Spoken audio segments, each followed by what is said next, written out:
नर्तन किए नासद विघ्न अनेक। कि मेरी भव बाधा हरो सिराधा नागर सो। जातन की जाय बने जो श्याम रहित मन होय। कि या देवी सर्वभूतेषु दुर्गा रूपेण संस्थिता नमस्तस्यै नमस्तस्यै नमस्तस्यै नमो नमः। कि गुरुर्ब्रह्मा गुरुर्विष्णु गुरुर्देवो महेश्वरा गुरुर्साक्षात् परब्रह्म तस्मै श्री गुरवे नमः। यखण्डमण्डलाकारं व्याप्तमेव चराचरं तद्पदं दर्शितं येन तस्मै श्री गुरवे नमः। कि वर्षे विभूषित करान्नवनीलदाभात् पीताम्बरादरुणबिम्बफलादरोष्ठा पूर्णेन्दुसुन्दरमुखादरविन्दनेत्रात् कृष्णात् परं किमपि तत् समहं न जाने। आइए बड़े प्रेम से बड़े भाव से 2 मिनट के लिए सभी लोग अपनी मन और वाणी को पवित्र करते हुए कुछ क्षण के लिए हम सभी लोग प्रेम से भगवत स्मरण करते हुए ठाकुर जी को याद करते हुए सभी लोग मेरे साथ मिलकर गाएंगे। जय राधे श्री राधे राधे राधे प्रिया प्रिया।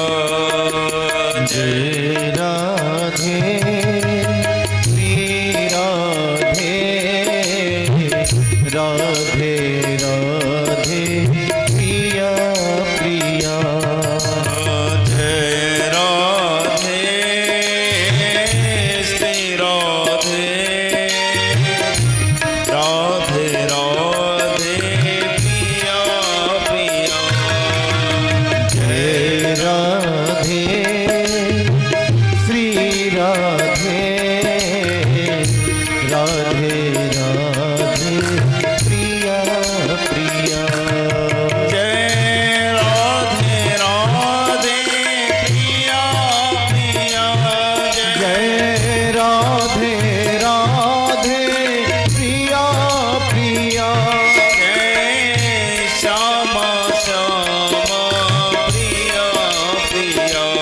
जय श्यामा श्यामा प्रिया प्रिया।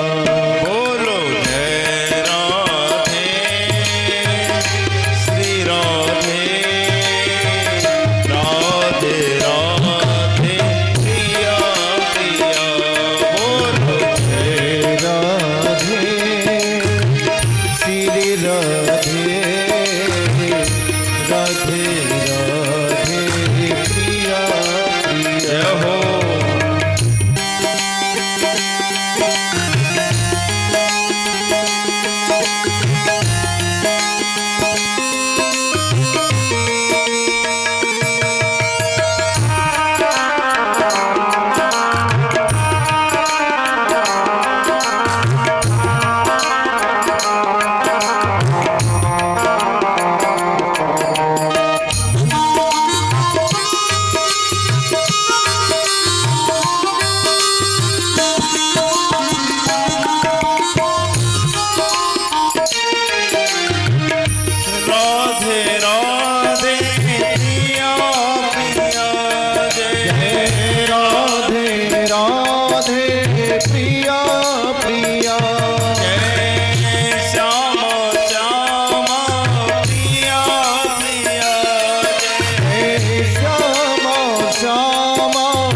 श्यामा श्यामा प्रिया प्रिया।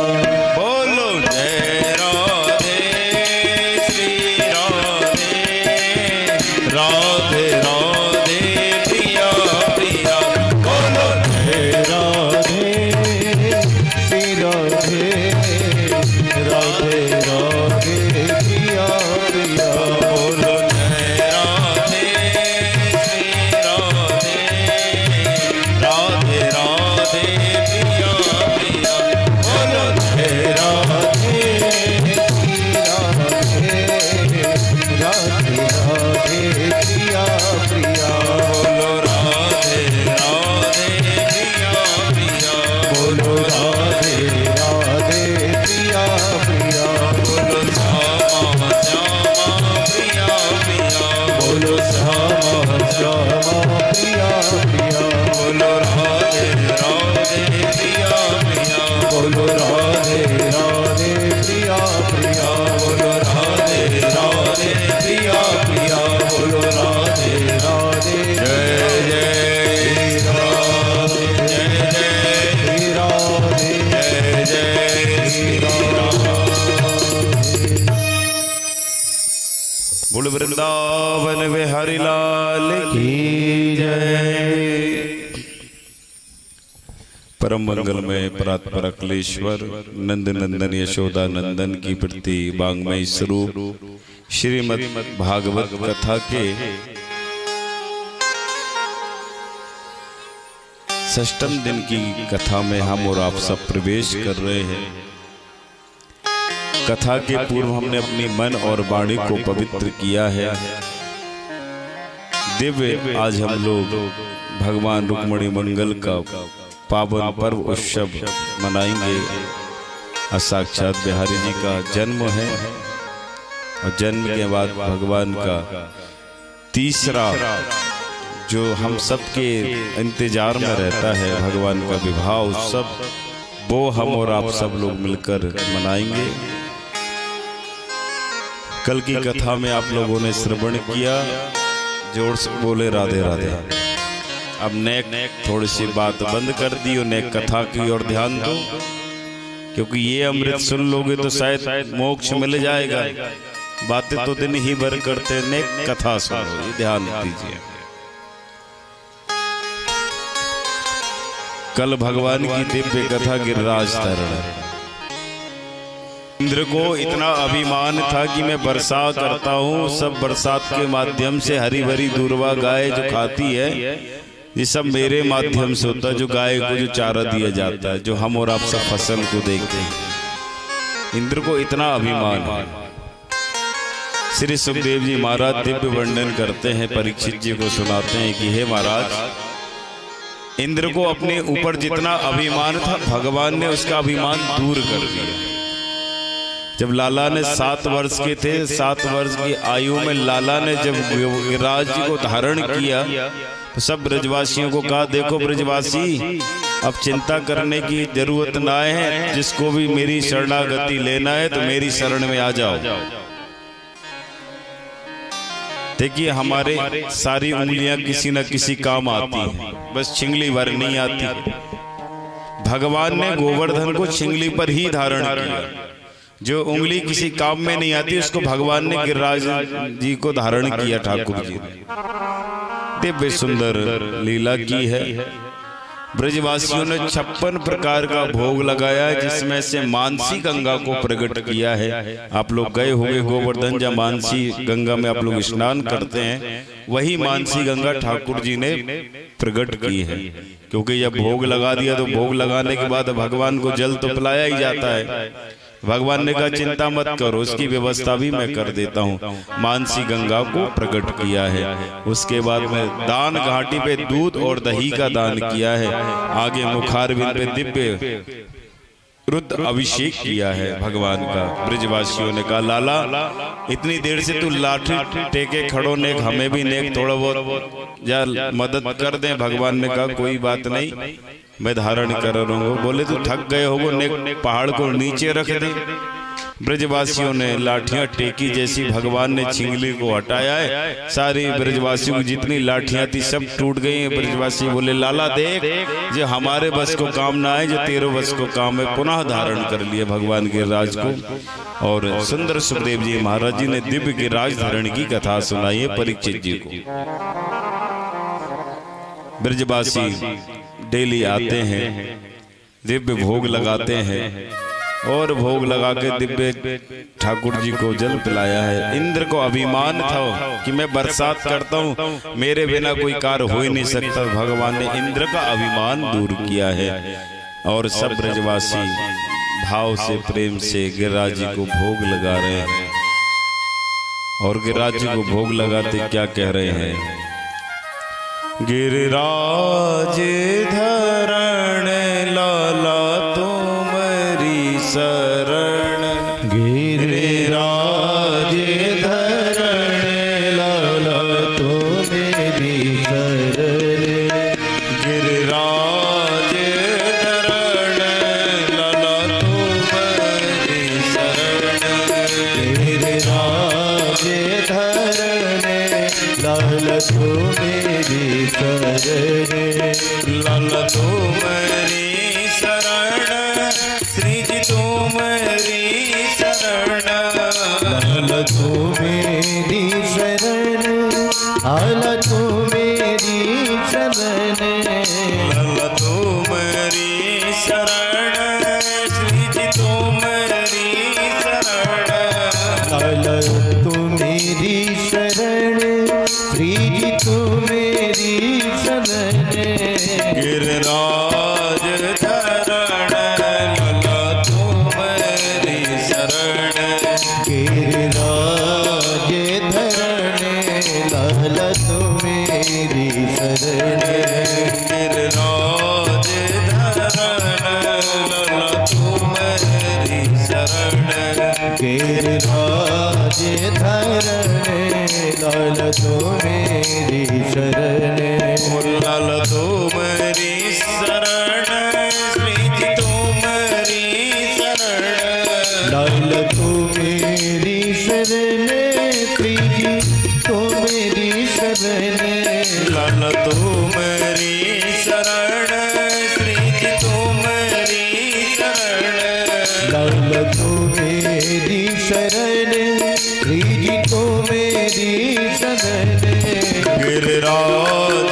धरण लाला तुम्हारी शरण, गिरिराज धरण लाला तुम्हारी शरण, लाला तुम्हारी शरण, लाला तुम्हारी शरण, लाला तुम्हारी शरण, लाला तुम्हारी जय श्री राधे। दिव्य भगवान के राज्य को 56 प्रकार का भोग लगाया गया। उसके बाद में ठाकुर जी ने दिव्य लीला की है। आज अपने नंद बाबा और नंद रानी का दिव्य ये दर्शन कर कर ही देखते ही रह गए। लाला 7 वर्ष की आयु में लाला ने दिव्य गिरिराज जी को धारण किया है। प्रसन्नता के मारे, खुशी के मारे ठिकाने नहीं रहे, इतनी प्रसन्नता। ब्रजवासियों ने कहा लाला तू लेख थक गए वो थोड़ा सारो हम भी दे दे। भगवान बोले कोई दिक्कत नहीं, कोई बात नहीं। भगवान ने गिरिराज धारण किया है, उसके बाद में उसको स्थापित किया है। आदमी जो भी गिरिराज भगवान की जो परिक्रमा करता है उसे मानसिक रूप से भी परिक्रमा कर लेता है तो उससे करोड़ों गुना फल प्राप्त मिलता है। ये गिरिराज भगवान की कृपा है। हमारे यहाँ से काफी भक्त हैं जो गिरिराज जी की परिक्रमा करने जाते हैं। जो भी गिरिराज जी की जो परिक्रमा करता है उसे करोड़ों गुना फल प्राप्त मिलता है। और जो भी मन में जो मनोकामना जो भी होगी वो गिरिराज भगवान पूर्ण करते हैं। ये प्रत्यक्ष प्रमाण है गिरिराज जी की। दिव्य गिरिराज धारण की दिव्य कथा कही है। श्री सुखदेव जी महाराज परीक्षित जी को सुंदर लीला श्रवण करा रहे हैं। जोर से बोलो राधे राधे। और आज शिवरात्रि भी है। शिवरात्रि का ये पावन पर्व जो हमें दिव्य अवसर प्राप्त हुआ है शिवरात्रि का, इसमें दो पर्व चल रहे हैं, एक तो श्रीमद् भागवत कथा चल रही है, दूसरा पर्व रुद्र अभिषेक, वो भी आप लोग सुबह आकर दिव्य रुद्रियां बनाते हो, उसके बाद विधिवत दिव्य पूजन पाठ होता है। ये दो अवसर हम और आप सबको मिला है, हम लोग बड़े भाग्यशाली हैं। ये भगवती की ही कृपा है जिन्होंने इतना दिव्य कार्य इस सिद्धेश्वरी स्तूप रोड सांची में दिव्य ये कार्य कराया है। ये उन्हीं की ही कृपा है भगवती की, जो हम सबको सुलभ रूप में आशीर्वाद स्वरूप इसका दर्शन हो रहा है। कल भी अभिषेक है, कल क्योंकि पूर्ण होती है भागवत जी की, कल कथा विश्राम की ओर है। 6 दिन पता ही नहीं चला कैसे निकल गए, आज 6वां दिन है, पता ही नहीं चला दिन कब निकल जाए किसी को पता नहीं चलता। ये भागवत जी की असीम अनुकंपा है। उसी कृपा के माध्यम से श्री सुखदेव जी ने परीक्षित जी को दिव्य लीला सुनाई है, दिव्य लीला को स्मरण कराया है। श्री सुखदेव जी महाराज परीक्षित जी से कहते हैं, एक दिन की बात है कि भगवान थोड़े से बड़े हो गए तो भगवान कदम के पेड़ पे चढ़कर मंद मंद बांसुरी बजाते हैं, और ऐसी बांसुरी बजाते थे कि सारी गोपियां ग्वाल बाल भगवान की जैसी बांसुरी सुनते थे तो सब एकत्रित हो जाते थे, किसी का मन नहीं लगता था। भगवान की बांसुरी में ऐसा माधुर्य है जिसे सुनते ही सारे गोपी ग्वाल बाल गाय तक अपने कानों को खड़ा कर लेते। भगवान की बांसुरी बड़ी दिव्य है, इतनी दिव्य बांसुरी। जब ठाकुर जी जब बांसुरी को धारण करते हैं अधरों पर, तो ब्रज गोपियां कहती, वंशी तू बड़ी भाग्यशाली है जो तू हमेशा ठाकुर जी के अधरों पर रहती है, तो बहुत भाग्यशाली है तू जो हमेशा जो भगवान के अधरों पर रहती है। एक दूसरे से प्रश्न कर रहे हैं, ऐसी अलौकिक महिमा।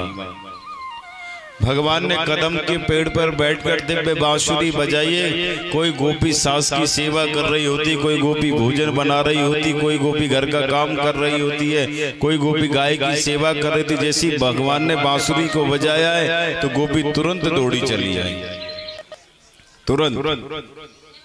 सासू माँ ने कहा, कहाँ जा रही हो? बोले अभी आ रहे हैं, क्योंकि लाला की बंसी में इतना माधुर्य है कि आपसे आप भक्त खिंचे चले आते हैं, खींचना नहीं पड़ता, स्वयं खिंचे चले आते हैं। देहांत काले तुम सामने हो, मुरली बजा के मन को लुभाते हो। जब भगवान जब होते, जब मुरली को बजाते हैं तो आपसे आप भक्त लोग खिंचे चले आते हैं। और ऐसे ही हुआ कि भगवान ने जब बांसुरी को बजाया तो आपसे आप भक्त खिंचे चले आए। इतनी दिव्य बांसुरी ठाकुर जी ने अपने अधरों पर रखी है, और ऐसी बांसुरी बजाई कि सारे ब्रजवासी उस बांसुरी को सुनते रहे। गोपियां यमुना किनारे स्नान कर रही थी, यमुना जी में स्नान कर रही थी। उसी समय क्या हुआ कि भगवान कदम के पेड़ पर बैठे हुए थे, बांसुरी को देख सुना तो भगवान ने लीलाएं कर दी, गोपियों के वस्त्रों को ही चुरा लिया। इसको चीर हरण लीला कहते हैं। भगवान ने गोपियों के वस्त्र चुराए, उसको चीर हरण लीला कहते हैं। उसी समय भगवान ने बड़ा दिव्य समझाया है गोपियों को कि गोपी अब याद रखना कि जब जब मैं तुम्हें बांसुरी बजाकर बुलाऊं तो तुम मेरी बांसुरी पर दौड़ी चली आना, रुकना मत।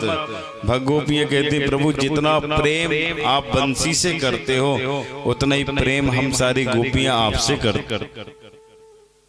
इतना दिव्य अवसर, जोर से बोलो राधे राधे।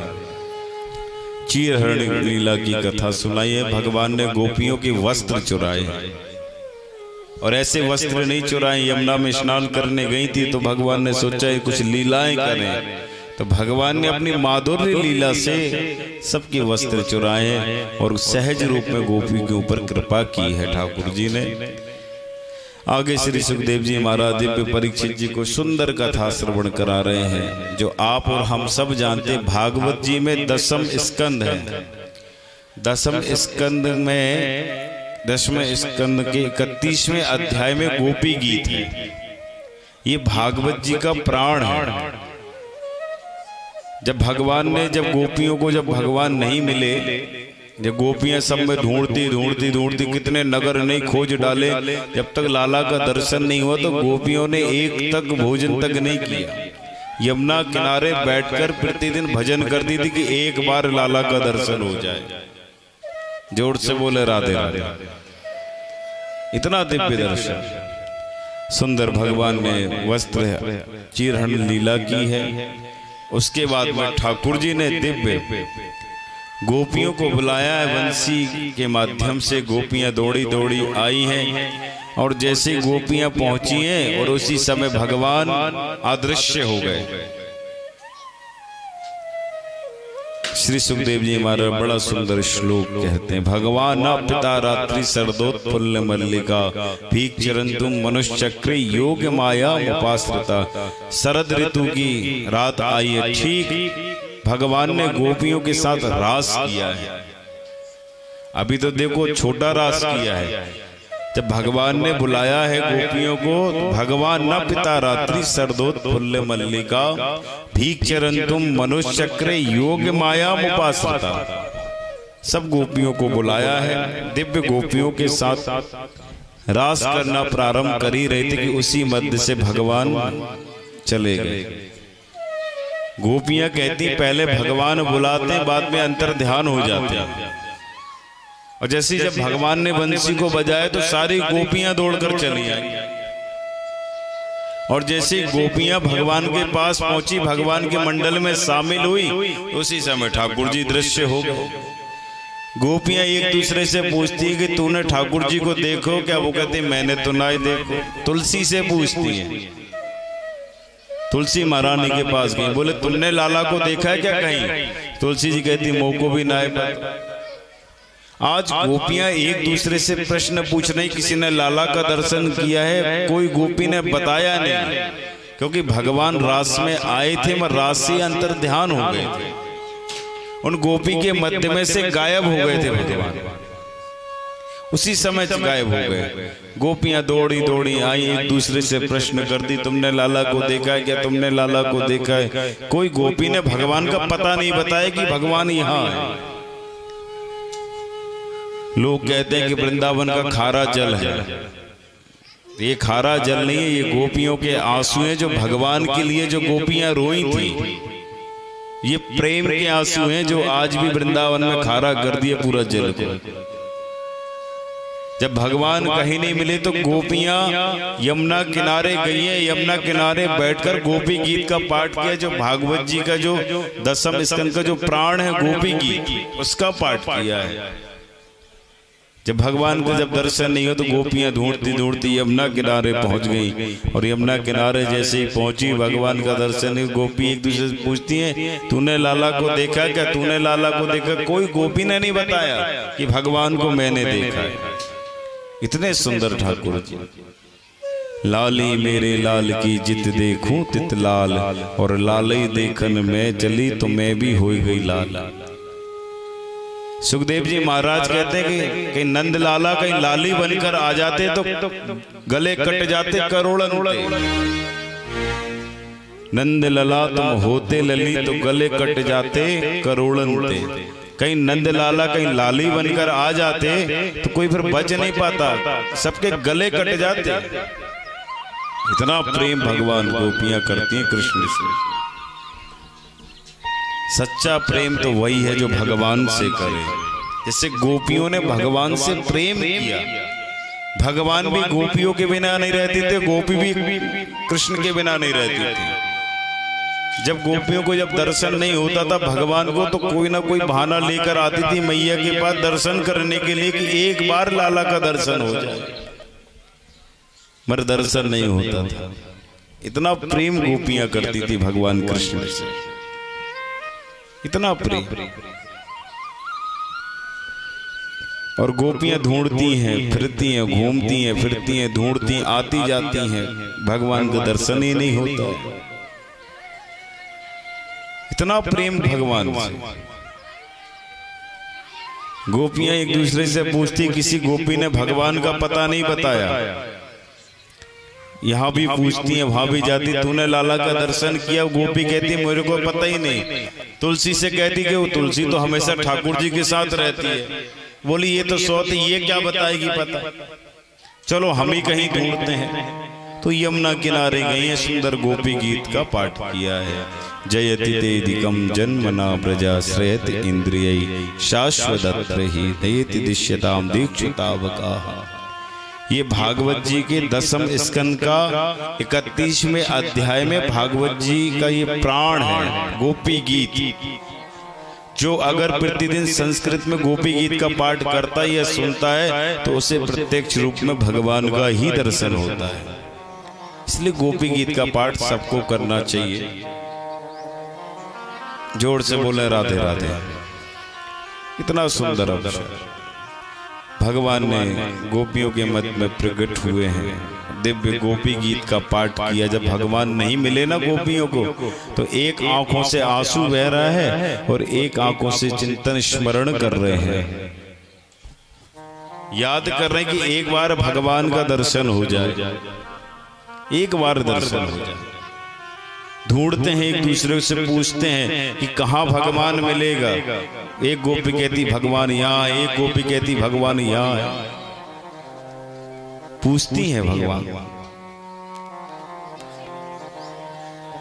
गले कट जाते करोड़नते, अगर नंद लाला कहीं लाली बनकर आ जाते तो कोई बचता नहीं, उनके सीधे गले ही कटते फिर उनके, वो कोई रुक नहीं पाता फिर। ऐसा दिव्य अवसर, दिव्य श्रीमद् भागवत में गोपी गीत का पाठ किया है।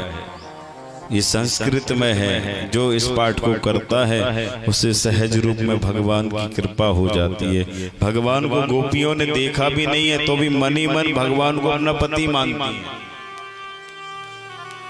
और गोपी गीत का पाठ करती हैं। जयति तेदिकम जन्मना प्रजा श्रेयत इंद्रिय शाश्वतत्र ही दयति दिश्यताम दीक्षितावकाः। भगवान गोपियां कहती हैं ठाकुर जी से, अगर तुम्हें ब्रज में जन्म लेना ही था तो हमसे प्रेम ही क्यों किए? अगर तुमको ब्रज में आना था तो हमसे प्रेम ही ना करते। भगवान कहते, गोपी जितना प्रेम तुम मुझसे करती उससे कई गुना ज्यादा मैं तुमसे प्रेम करता हूं। ये गोपियां कोई साक्षात ये वेद की ऋचाएं हैं। ये गोपी कोई साधारण नहीं है। गोपी का मतलब होता है गो जानी इंद्रियां, इंद्रियों का जो समूह है वही गोपी है। ये वेद की साक्षात ऋचाएं हैं गोपियां, जिनको कोई साधारण नहीं समझना। भगवान के प्रेम में इतनी विभोर हो गई कि सब कुछ भूल गई, भगवान को ही अपना सब कुछ मानती थी, इतना प्रेम करती थी भगवान से। ये प्रेमा भक्ति है, इतना प्रेम गोपियां। जब भगवान जब ढूंढते ढूंढते किसी को नहीं मिले, दर्शन नहीं हुआ, तो भगवान यमुना किनारे गोपियों ने सुंदर गोपी गीत का पाठ किया। भगवान को भी स्मरण आया कि चलो अब ठाकुर जी नहीं आएंगे। गोपियां रोती रोती यमुना के तट पर बैठी ध्यान में लगाई हुई हैं। उसी समय भगवान उन गोपी के मध्य में प्रकट हो गए और जैसे गोपियों के मध्य में प्रकट हुए ठाकुर जी, तो सारी गोपियों ने लाला की ओर देखा, लाला गोपियों की ओर देखे, दोनों के आंखों में से आंसू आ गए कि तुम कहाँ चले गए थे छोड़कर। एक गोपी बोले, ये तो छलिया है, ये कभी किसी का हुआ नहीं है, ये कहीं ना कहीं चला गया होगा, कहाँ तक हम इसको ढूंढेंगे। एक दूसरे से गोपियां पूछती है। अंत में भगवान प्रकट हुए गोपियों के मध्य में और सुंदर गोपियों के साथ रास किया है। ये रास पंचाय अध्याय की कथा है, ध्यान से सुने आप लोग। गोपियों ने भगवान को पाने के लिए सब कुछ निछावर कर दिया था, जो भी था वो भी दे दिया था कि जो भी है सब तुम्हारा है, मगर तुम हमें कभी छोड़कर मत जाना। उसी मध्य में भगवान ठाकुर जी प्रकट हो गए। अनेक गोपियां और अनेक कृष्ण के साथ रास करने लगे। इतना दिव्य अवसर। इस रास को ब्रह्मा विष्णु आदि महेश सब दर्शन कर रहे थे कि आज साक्षात पर ब्रह्म नाच रहा है रास मंडल में और अनेक गोपियों के साथ नृत्य कर रहा है भगवान। उनके मन में भी आया क्यों ना हम भी इस रास का दर्शन करने के चले। भोले बाबा भी आए हैं दर्शन करने के लिए, उस रास में गोपी बनकर आए हैं। ये वही रास पंचायत अध्याय की कथा है। जोर से बोले राधे राधे। वही गोपी राधे। और आप देखिए भगवान गोपियों के साथ रास करते हैं और रास करने प्रारंभ कर दिए। अनेक कृष्ण अनेक ग्वाल वाल बन गए, अनेक गोपियां बन गई और भगवान कहने लगे राधा नाचे कृष्ण नाचे नाचे गोपी जन। राधा नाचे कृष्ण नाचे नाचे गोपी जन। मन मेरो बन गयो सखी रे पावन वृंदावन। ओ मन मेरो बन गयो सखी रे पावन वृंदावन। देखिए आप लोग भले ही नित्य ताली तो बजाई दोगे, भगवान का रास है। ठाकुर जी ने स्वयं गोपियों के साथ रास किया है। आप लोग सोचे तो कथाएं हैं, भगवान ने अनेक गोपियों के साथ आकर रास किया है। जो अगर इस रास में नाच लेता है उसे 84 लाख योनियों में भटकना नहीं पड़ता। राधा नाचे कृष्ण नाचे नाचे गोपी जन। राधा नाचे कृष्ण नाचे नाचे गोपी जन। राधा नाचे कृष्ण नाचे नाचे गोपी जन। राधा नाचे कृष्ण नाचे नाचे गोपी जन। मन मेरो बन गयो सखी रे पावन वृंदावन। ओ मन मेरो बन गयो सखी रे पावन वृंदावन। अरे मन मेरो बन गयो सखी रे पावन वृंदावन। ओ मन मेरो बन गयो सखी रे पावन वृंदावन। रास रचो है यमुना किनारे गाना रास रचो है। रास रचो है यमुना किनारे गाना रास रचो है। रास रचो है यमुना किनारे गाना रास रचो है। रास रचो है यमुना किनारे गाना रास रचो है। देखिए देव ताली बजा दो, भगवान रास मंडल में रास कर रहे हैं। आप लोग ने ताली नहीं बजा रहे हो। भगवान को बुलाना है ना रास में कि नहीं? अपने भाव को ही मंडल में ले चलो। जय हो।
यमुना नाच नाच सरयू संग, गंगा नाच यमुना नाच नाच सरयू संग, गंगा नाच यमुना नाच नाच सरयू संग। रे मन मेरो बन गयो सखी पावन वृंदावन, ओहो मन मेरो बन गयो सखी पावन वृंदावन, अरे मन मेरो बन गयो सखी पावन वृंदावन, ओ मन मेरो बन गयो सखी पावन वृंदावन। रास रचो है, रास रचो है, यमुना किनारे कान्हा रास रचो है, ओ रास रचो है, रास रचो है, यमुना किनारे कान्हा रास रचो है।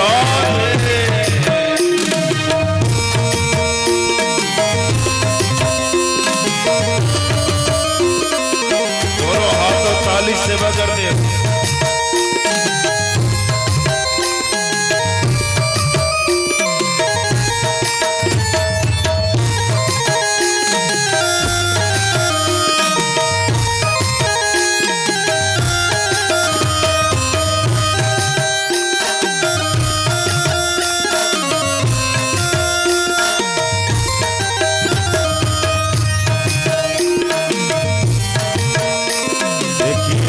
रास हो रहा है, भगवान रास में अनेक गोपियों के साथ कृष्ण बन के ठाकुर जी ने रास किया है।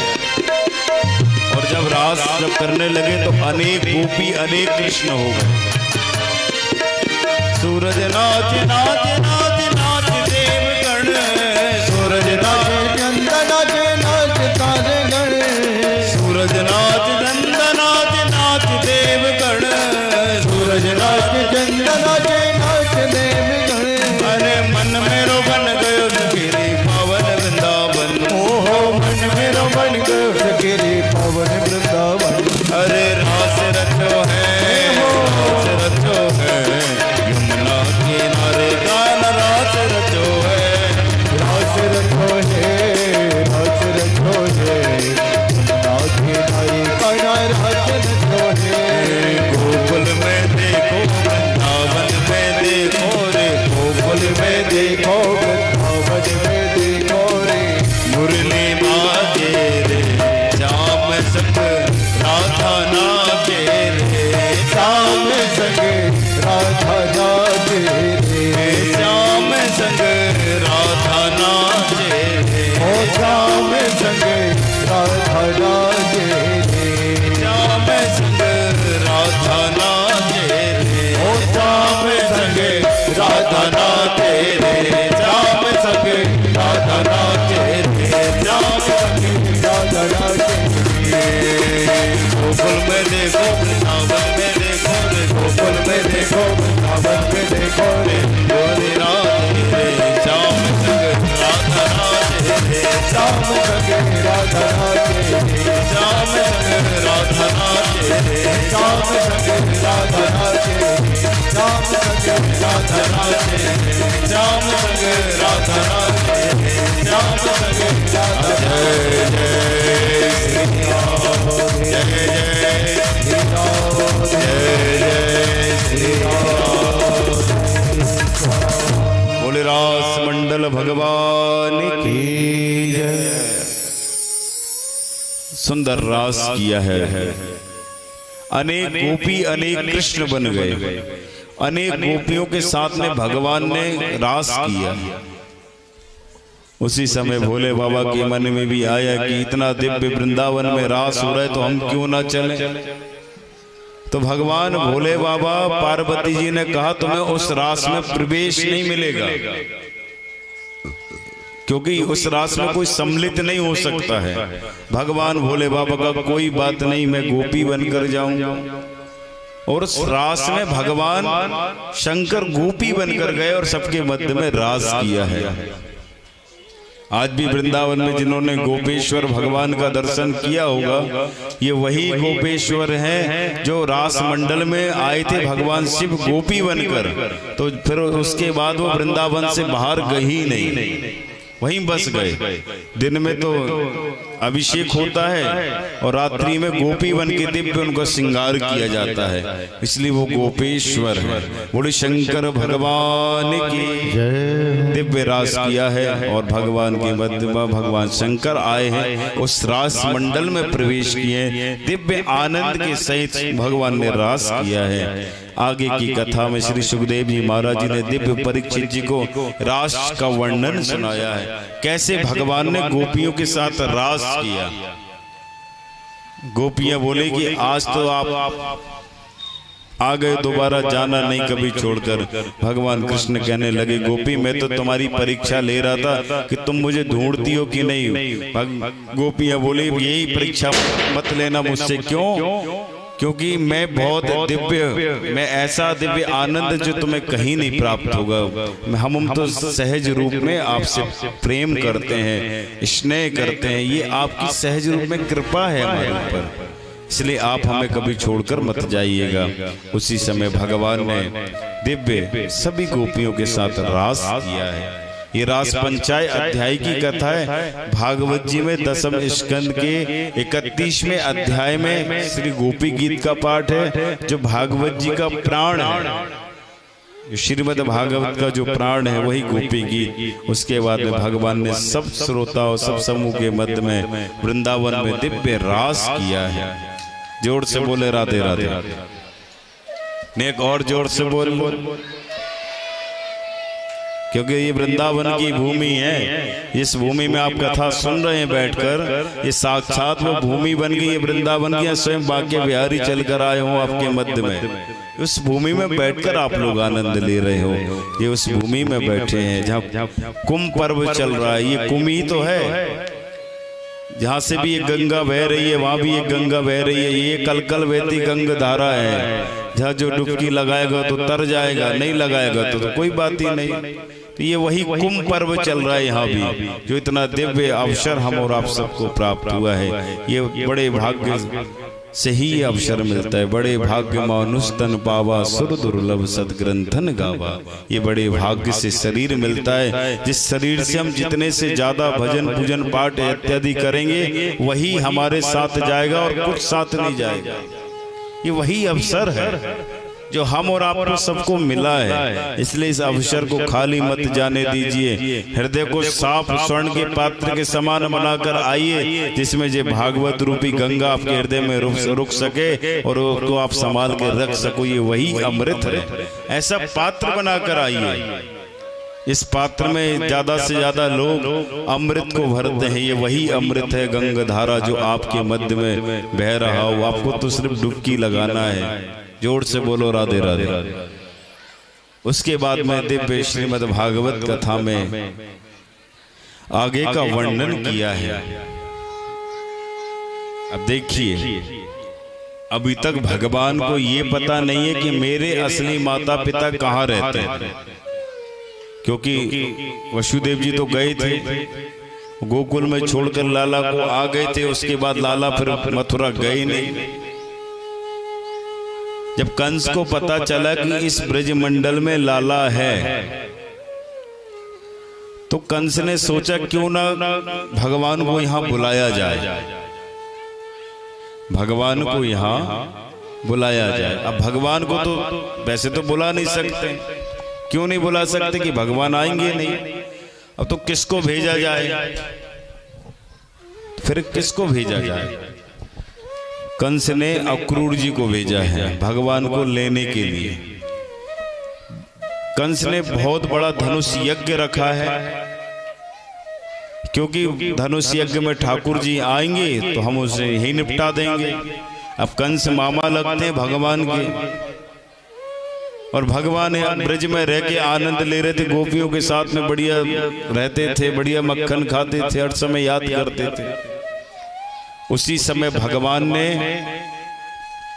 कंस को पता चला है, कंस ने दिव्य अक्रूर जी को भेजा है। रथ को बुलवाया गया है, रथ पर अक्रूर जी आरूढ़ हुए हैं, और अक्रूर जी से कहा देखो आप जाइए कृष्ण और बलराम को ले आइए, मथुरा का मेला देख जाएंगे, इस बारे घूम भी जाएंगे और मुझे भी दर्शन हो जाएगा, मेरा भी काम निपट जाएगा। जो तो बाट निकाले बैठे ही था कि किसी बहाने से लाला को बुलाएं और हम मारें। तो कोई समझदार व्यक्ति इनको नहीं मिला कंस को। अक्रूर जी बगल में खड़े हुए थे। अक्रूर जी से कहा एक काम करिए, तुम ही चले जाइए, लाला को ले आओ, मथुरा का मेला दिखा देना, घुमा लाना। अक्रूर जी ने मन में विचार तो किया कि तुम जिस बहाने से ठाकुर जी को बुला रहे हो मथुरा में, मुझे पता है, मगर उन्होंने अक्रूर जी ने कहा नहीं कंस से कुछ भी। दिव्य अक्रूर जी को रथ पर बिठाया कंस ने, और रथ पर भगवान अक्रूर जी आरूढ़ हुए हैं, क्योंकि अक्रूर जी भगवान कृष्ण के चाचा लगते थे, उनको काका कहते थे वो। अक्रूर जी भगवान की आज याद में इतने प्रसन्न हो गए, इतने प्रसन्न हो गए कि मैं आज पहली बार लाला का दर्शन करूंगा। मैं अभी तक अक्रूर जी ने दर्शन नहीं किया भगवान का, मगर आज पहली बार लाला का दर्शन करूंगा, पहली बार। अक्रूर जी के मन में भाव आ रहा है कि पहली बार मैं ब्रजमंडल में जा रहा हूँ लाला का दर्शन करने के लिए, आज मुझे दर्शन मिलेगा लाला का, और इस बार उनका दर्शन भी हो जाएगा, मथुरा का मेला भी घूम जाएंगे। अक्रूर जी गए हैं भगवान को लेने के लिए, रथ पर आरूढ़ हुए हैं, और जैसे रथ पर बैठे तो अक्रूर जी को यही नहीं पता चला कब मथुरा निकल गया, कब दिल्ली आ गई, जानकारी, क्योंकि भगवान की याद में इतने प्रेमाक्त हो गए थे कि आज वो पहली बार कृष्ण का दर्शन करने जा रहे थे। इतना प्रेम था उनको कि आज मैं पहली बार लाला का दर्शन करने जा रहा हूँ, पहली बार। अक्रूर जी रथ पर बैठे हैं और सीधे ब्रजमंडल में प्रवेश किए हैं। गोपियों के साथ भगवान नित्य लीला कर रहे थे। उस समय गोपियों के साथ भगवान वार्तालाप कर रहे थे।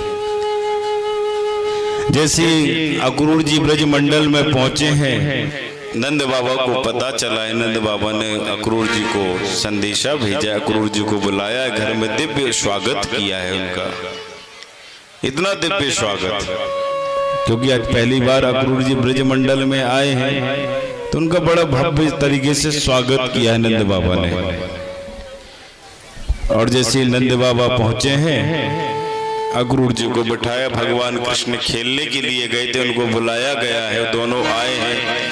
बोले बाबा कब आओ? बोले देख आज हमारे घर में पहली बार चाचा जी आए हैं, तुम्हारे अक्रूर चाचा, इनको प्रणाम करो। भगवान ने उनको प्रणाम किया है। उसके बाद में भगवान ने कहा चाचा जी कैसे आज आपका आगमन हुआ इस ब्रजमंडल में? बोले बस कुछ काम से आए थे, हमने सोचा तुम्हारा दर्शन हो जाएगा, इसलिए हमने सोचा चलो हम ही चलते दर्शन करने के लिए। भगवान ने कहा कोई खास बात है चाचा जी? बोले हाँ खास बात तो है। अभी अक्रूर जी ने ये नहीं बताया भगवान कृष्ण को कि तुम्हें मारने के लिए मुझे भेजा गया है। कंस ने संदेशा दिया कि जाओ दोनों कृष्ण बलराम को लेकर आओ, यहाँ लाओगे तो इस मेला भी देख लेंगे, मेला के बहाने में उनको मार दूंगा। ये भगवान को भी बताया नहीं अक्रूर जी ने किसी को भी। जोर से बोलो राधे राधे। अक्रूर जी दिव्य पहुंचे हैं, प्रणाम किया है नंद बाबा ने, भगवान ने रात्रि विश्राम किया अक्रूर जी ने। और जैसे अक्रूर जी ने कहा देखो लाला मथुरा में बहुत बड़ा मेला पर्व है, हमारी इच्छा है कि तुम भी हमारे साथ मेला देखने के लिए चलो। नहीं है ये दोनों लाला जब तक मेरी आंखों के सामने नहीं रहते तो मुझे बड़ा अजीब सा लगता है, और मैं नहीं चाहती कि तुम मेरे दोनों लालाओं को ले जाओ। नंद बाबा ने कहा कोई बात नहीं, मेले ही देखने तो जा रहे हैं, जाने तो घूम आएंगे। जैसे ब्रजवासियों को पता चला कि आज लाला मथुरा मेला देखने के लिए जा रहे हैं, सारे ब्रजवासी एकत्रित हो गए। बोले कन्हैया तूने तो हमको बताया भी नहीं, तो चल दिया मेला देखने के लिए। ब्रजवासी बोले भैया ये काय को बताएगा, इसके तो मामा रहते हैं, तो ये तो अपने मामा के यहाँ जा रहा है, ये क्यों हमसे खबर बताएगा? भगवान बोले अरे ग्वाल वालो ऐसी बात नहीं है, तुम गलत समझ रहे हो। कल ही तो अक्रूर जी चाचा जी सुबह ही तो आए हमको लेने, हमको भी पता नहीं था कि मथुरा में मेला भर रहा है, हमको देखने जाना चाहिए। वो तो ये लेने आए तो हमने सोचा चलो इस बहाने मेला भी देख लेंगे। ग्वाल बाल बोले कि तुम अकेले नहीं जाओगे, हम भी तुम्हारे साथ चलेंगे। भगवान ने कहा चलो, मामा के गांव में तो सभी मामा है, वहां तो तुम्हारा भी स्वागत हो जाएगा जब बहाने। जोर से बोलो राधे राधे।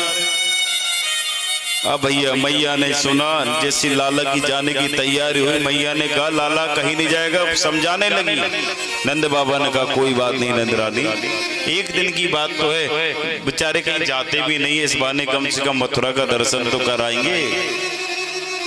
बहुत समझाया अक्रूर जी ने और नंद बाबा ने नंद रानी को, क्योंकि नंद रानी लाला के बिना एक पल नहीं रहती। जब लाला नहीं आते थे तो झूठ बोलती थी कि मैया बीमार पड़ गई, तो तुरंत लाला दौड़कर चले आते थे। इतना प्रेम इतना स्नेह करती थी मैया अपने लाला से, और उनके बिना तो फिर मैया कैसे रहेंगी। वो तो मथुरा की बात है, दूर है वहां से तो मथुरा। बहुत समझाया, अक्रूर जी ने कहा ठीक है मैया कोई बात नहीं, सुबह जाएंगे, शाम को मेला देखकर वापस ले आएंगे। मैया को ये नहीं पता था कि जब सुबह गया तो वो बरसों तक बीत जाएगा, फिर लौट कर नहीं आएगा। अगर गया तो बरसों बीत जाएगा, फिर लौट कर नहीं आएगा लाला।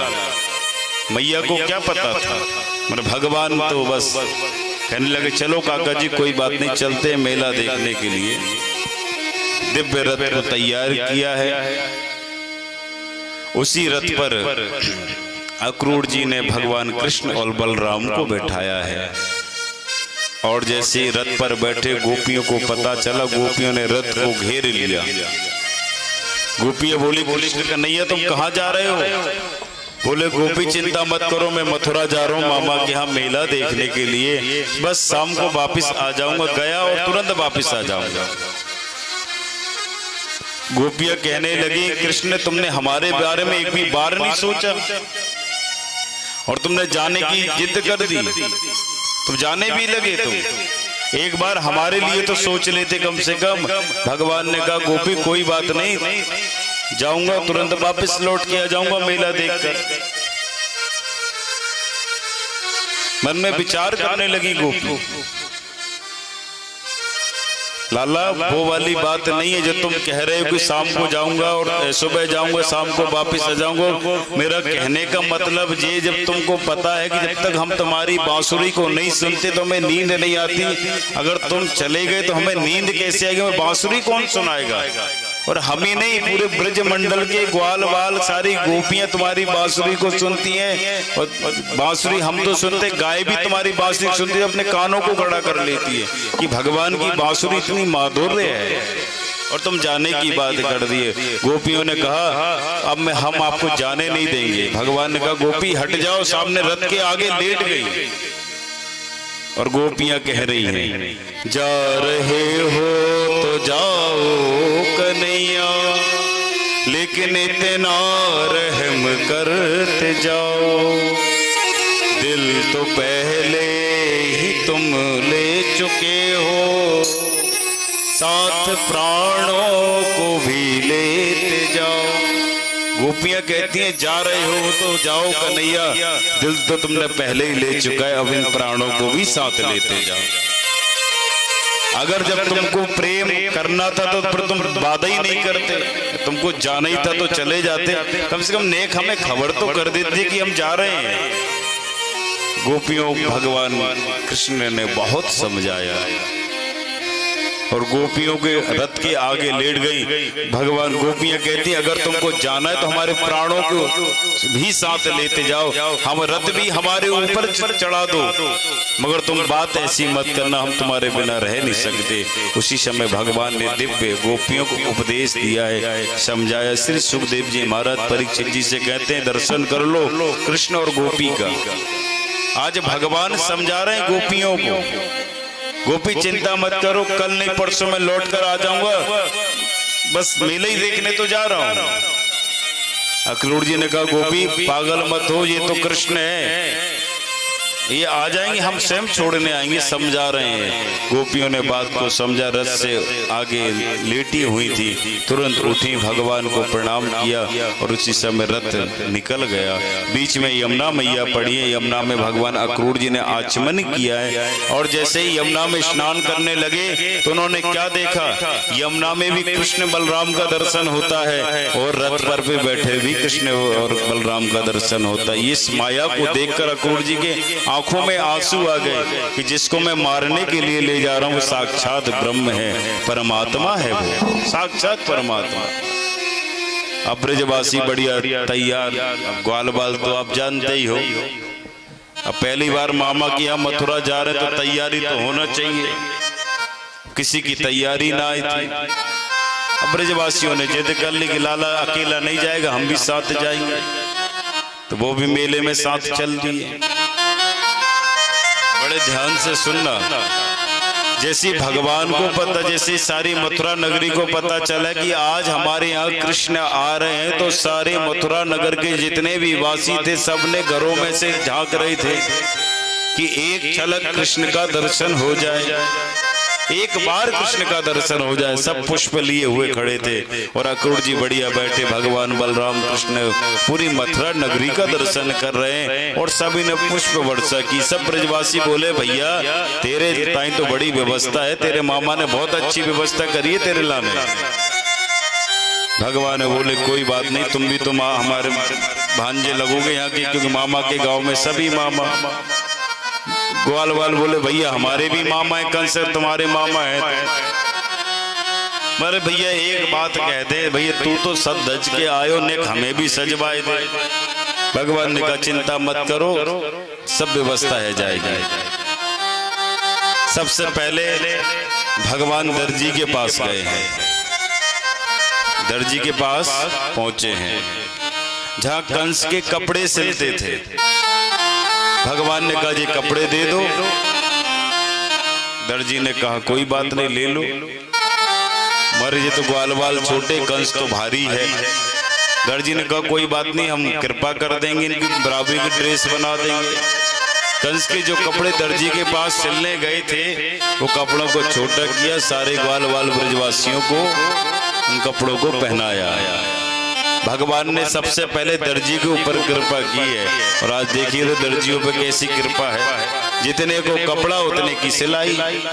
भगवान का आशीर्वाद है उनके ऊपर, क्योंकि भगवान के ऊपर उन्होंने कृपा की थी, ग्वाल वालों के ऊपर वही आशीर्वाद है।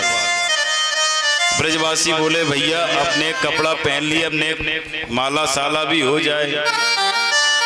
एक माला वाला जो कंस के यहाँ जो माला जाती थी उस माला वाले को बोला, पहले तो मना कर दिया, बाद में एक मुष्टिका का प्रहार किया, पुनः सारी माला जो कंस की बनती थी सब ब्रजवासियों को पहना दी, जितने भी ग्वाल वाल साथ गए थे। उसी में एक उपजा रहती थी जो भगवान के लिए चंदन घिसती थी। ध्यान से सुने आप लोग, जो भगवान के कंस के लिए चंदन घिस के ले जाती थी कुब्जा। आज वो कुब्जा बढ़िया सुंदर केसर युक्त चंदन घिसा और जैसे भगवान ने ब्रजवासियों ने कहा देख भैया लाला कपड़े भी मिल गए, सुंदर से हार भी मिल गए, हमने थोड़ी सी व्यवस्था और हो जाए। बोले का बोले एक चंदन और लग जाए।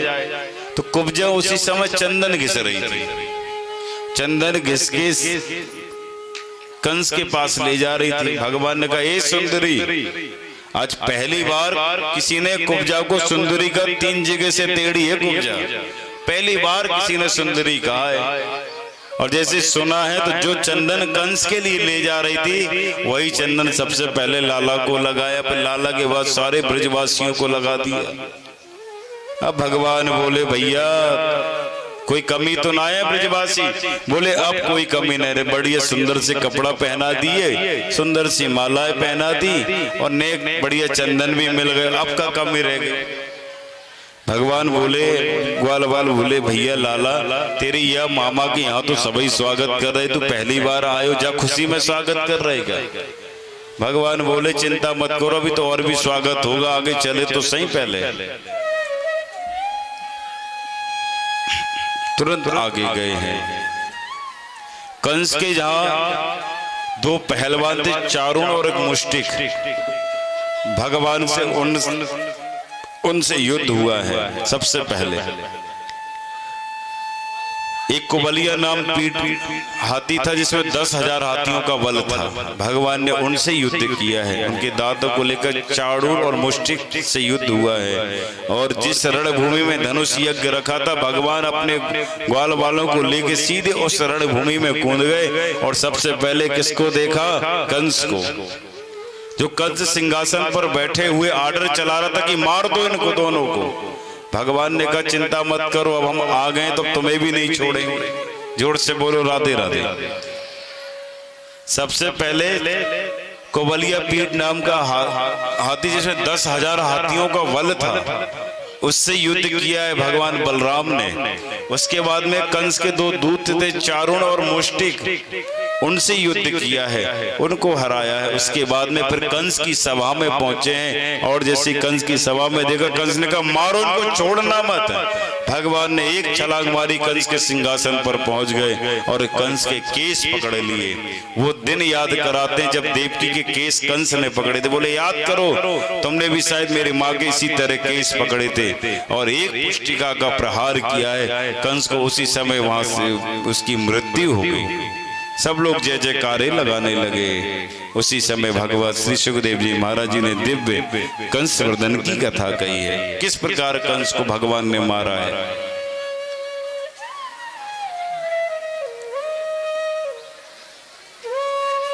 जोर से बोलो राधे राधे। देखो, मुझे यहाँ से सब कुछ दिख रहा है, कौन बात कर रहा है कौन नहीं कर रहा है, इसलिए नेक जरा धीरे शांति से सुन लो। थोड़ी देर की बात है, 5 बजे के बाद तो आपको पास टाइम ही टाइम है बात करने के लिए। कथा में आओ तो कृपया शांति का परिचय, क्योंकि वक्ता का मन जब लगता है जो श्रोता सुनने वाले हैं, और श्रोता ही बात करेंगे तो वक्ता सुनाएगा क्या। इसलिए मेरी तरफ देखो और कथा को ध्यान दो। बातें तुम लोग जिंदगी भर करते हैं, मगर यहाँ कथा सुनने आए तो कथा पे ही विशेष ध्यान दो। जोर से बोलो राधे राधे। कंस का वध किया है भगवान, गए हैं कंस की पत्नी थी, जरासंध की पुत्री थी ये अस्ति और प्राप्ति।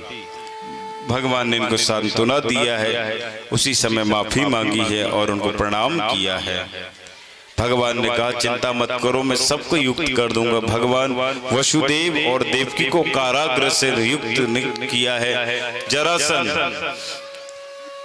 जो उनके ससुर जी लगते थे, उनकी दोनों जो पुत्री जो कंस को ब्याही गई थी, उनको सांत्वना दिया है। उसके बाद में भगवान ने अनेक लीलाएं की हैं। आज सबसे पहली बार जिन्होंने जन्म दिया है, वसुदेव और देवकी को कारागार से मुक्त कराया है, उग्रसेन जी को भी मुक्त कराया, क्योंकि कंस ने अपने पिता को ही जेल में डाल दिया, उन्हीं को जेल में डाल दिया, उनको भी युक्त कराया है। सबसे पहले अपनी माँ को प्रणाम किया है, देवकी जी को और वसुदेव को। आज प्रथम बार मथुरा में वसुदेव और देवकी दर्शन कर रहे अपने लाला का, प्रथम बार। सारे ब्रजवासी बोले भैया अब मेला देख लियो तो नेक, अब हम चले, क्योंकि भगवान कह के आई थे कल नहीं तो परसों मैं लौट के आ जाऊंगा, मगर बरसों बीत गए, भगवान गए नहीं दोबारा। आज पहली बार भगवान ने दर्शन किया अपने असली माता पिता का, पहली बार, क्योंकि देवकी जी ने तो जन्म दिया है और यशोदा मैया ने पाला है। तो आज पहली बार देवकी जी ने दर्शन किया है भगवान का, पहली बार बलराम और कृष्ण का दर्शन करती हैं मैया। दिव्य भाव संतों ने कहा है, श्री सुखदेव जी महाराज परीक्षित जी से कहते हैं कि आज पहली बार इस ब्रजमंडल का दर्शन हुआ है, पहली बार दर्शन किया है। सब लोग दर्शन करते रह गए, ब्रजमंडल में सबने स्वागत किया है। कुब्जा का भी उद्धार जो 3 जगह से तेरे देश को भी सीधा कर दिया। ऐसी कृपा भगवान ने जितने भी मथुरा नगरी के जितने भी वासी थे सबके ऊपर कृपा की है, सबको पुनः जैसे थे वैसे ही बना दिया। ऐसी कृपा, ऐसी संतों की कृपा जो हम सब पर आप पर बरस रही है, क्योंकि ये तो कृपा है। कृपा की तो कुछ बात होती नहीं है, जिस भाव में जैसी कृपा जिस पर बरस जाए पता भी नहीं चलता, कृपा कब किस पर बरस जाए ये भी पता नहीं चलता, क्यों ये कृपा ही ऐसी है और कृपा से ही सब कुछ मिल जाता है। कृपा अगर है तो आपको सब कुछ प्राप्त हो जाएगा, अगर कृपा नहीं होगी तो आपको कुछ भी प्राप्त नहीं होगा।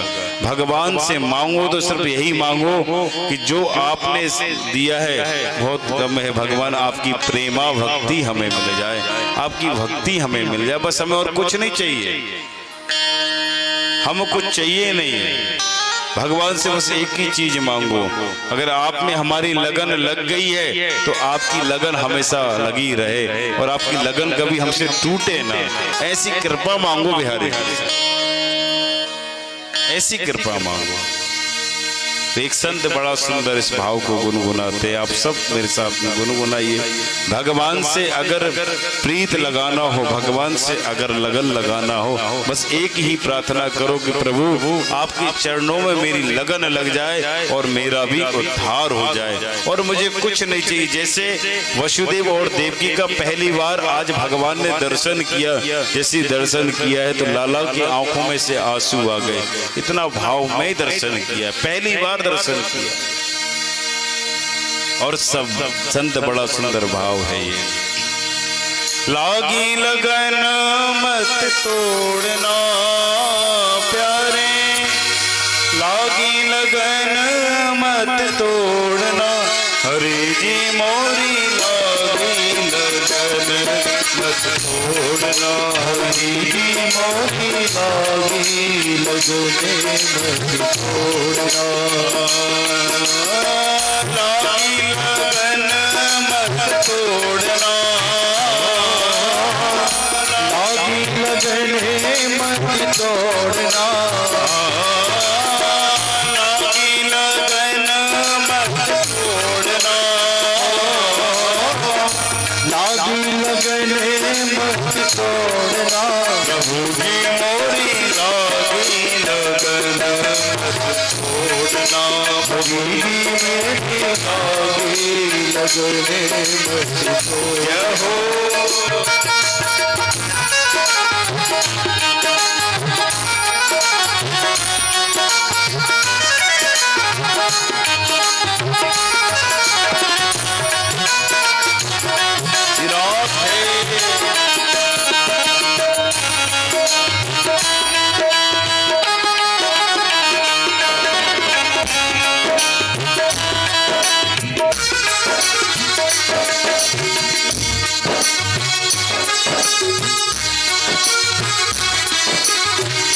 जल है गहरा नाव पुरानी, जल है गहरा नाव पुरानी, जल है गहरा नाव पुरानी, जल है गहरा नाव पुरानी, बीच भंवर मत छोड़ना, छोड़ना, बीच भंवर मत छोड़ना,